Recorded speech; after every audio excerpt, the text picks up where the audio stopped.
Buletin Kafah edisi 262. Penegak hukum terjerat korupsi, mengapa tak jadikan Islam sebagai solusi? Korupsi di tanah air bukannya mati, tetapi justru menjadi-jadi.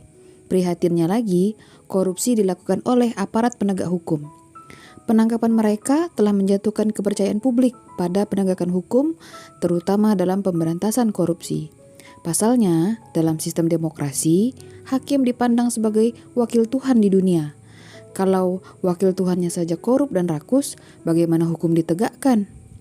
KPK yang jadi ujung tombak pemberantasan korupsi juga tidak bersih dari pelanggaran. Sebaliknya, dalam Islam, kedudukan hakim amatlah penting. Ia diperintahkan Allah Subhanahu wa Ta'ala untuk berlaku adil dengan menerapkan syariahnya dalam peradilan. Karena itu, di mata generasi salafus sholih, jabatan hakim adalah jabatan berat. Banyak para ulama dulu yang menghindar, bahkan menolak jabatan tersebut.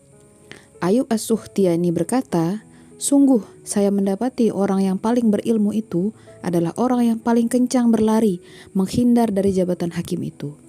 Untuk itu, Islam memberi sejumlah solusi dalam peradilan agar tidak menjadi masalah.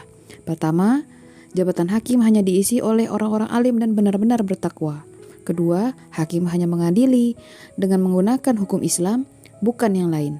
Ketiga, hakim diwajibkan menerapkan hukum secara adil sesuai ketetapan syariah. Keempat, khalifah sebagai kepala negara juga akan mengawasi dan mengaudit kekayaan para hakim. Jelas sudah, hanya Islam solusi tepat menangani gurita korupsi, khususnya di lembaga peradilan. Islam adalah satu-satunya jalan terbaik untuk mendatangkan keadilan untuk semua golongan. Wallahu a'lam bishawab.